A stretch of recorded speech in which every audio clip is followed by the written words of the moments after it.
An MP has just stood up in the UK House of Commons and delivered a powerful attack on Keir Starmer's government.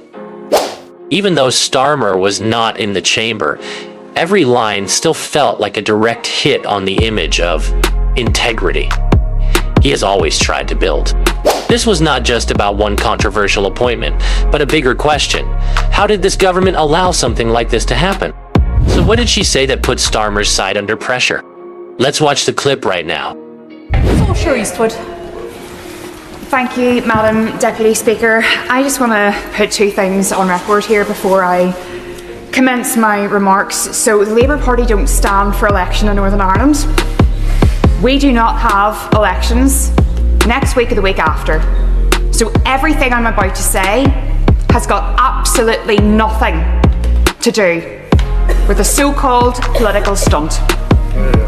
But everything to do with the integrity of this House. And by the way, I find patronising the context that we shouldn't be discussing these things because the government of the day want to get on with the cost of living. I have had 2 car bombs at the edges of my constituency in the last 5 weeks, so believe me, there are much bigger things that I would prefer to be talking about at this time.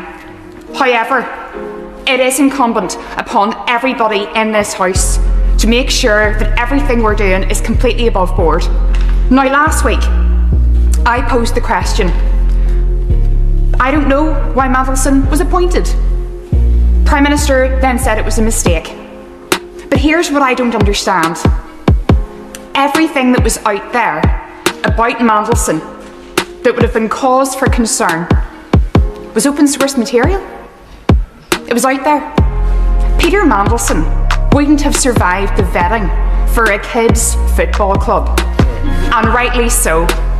And yet we're expected to believe from those benches that it's nothing to see here, we're going to do some process here and there, it's a bit of a hoo-ha, as if there's been a bit of opprobrium around an appointment of a local Rotary club. But don't worry about that. It seems to be jobs for the boys going great guns over the road there. Instead of a meritocracy, it's a chumocracy.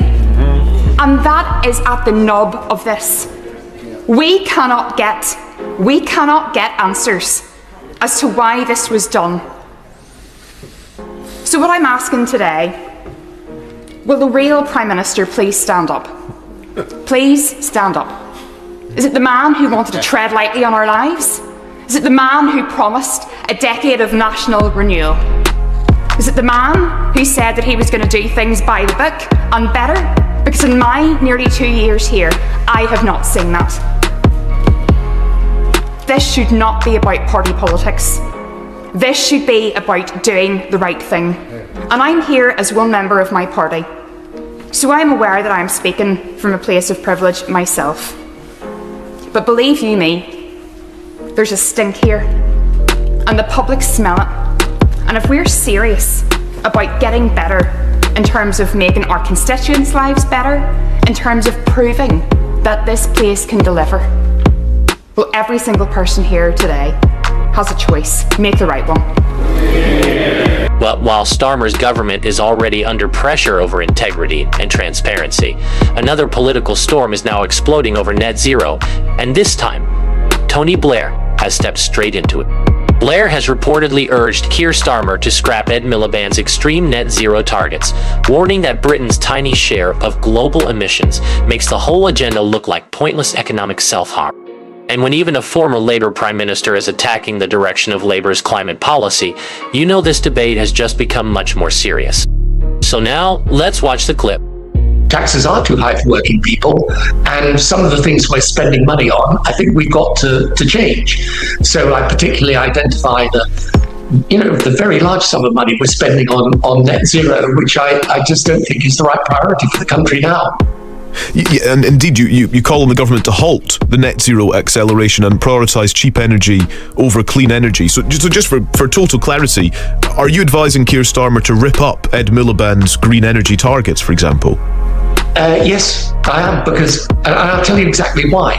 And it's not that I'm against renewable energy, clean energy, and it's not that I'm a climate denier, but it's coming to terms with this reality.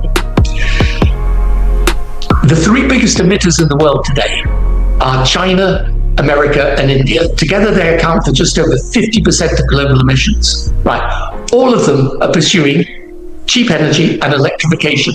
Doesn't mean to say they're not doing renewable energy. China builds more renewable energy than the rest of the world put together. It just means that the lens through which they judge policy is cheap energy and the need for electrification, particularly in the age of AI. Britain's emissions are under 1% of global emissions. So we can't solve climate change.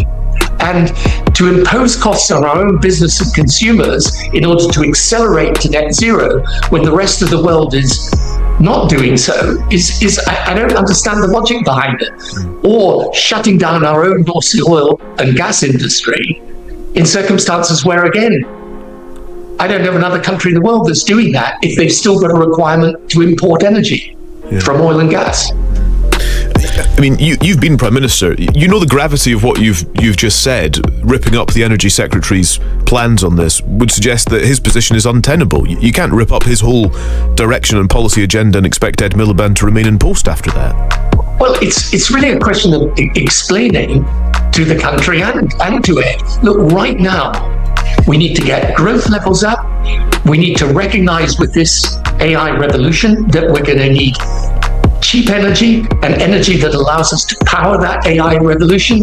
And therefore, whatever is the benefit, it's not a question of ripping up the idea of clean energy. It's a question of abandoning what is an unnecessary accelerated target to fulfill that, which both imposes a cost burden and in respect of our own North Sea oil and gas industry means that we're leaving stuff in the ground we could take out and use. And what's more, we're losing the revenue from that. So the other aspect of this that's really important is that if our fiscal position is tough, and it is tough, that's why we've had to raise taxes, is it sensible to be spending money on this? And I think in a way, for a country like Britain, whose future has got to be as a nation of global citizens, not just British citizens, then I think interfaith in this context is incredibly important, because you cannot be a global citizen and be religiously illiterate. Thanks for watching. If you found this video interesting, make sure to hit the like button, subscribe to the channel, and turn on notifications so you never miss our latest updates. We also want to hear from you. Leave your thoughts in the comments below and tell us what you think about this story. Your opinion matters, and the conversation continues there. And don't forget to join our free Telegram group through the link below in the description, where we can discuss important issues more openly, share updates, and support each other as a community. Thanks again for watching, and we'll see you in the next video.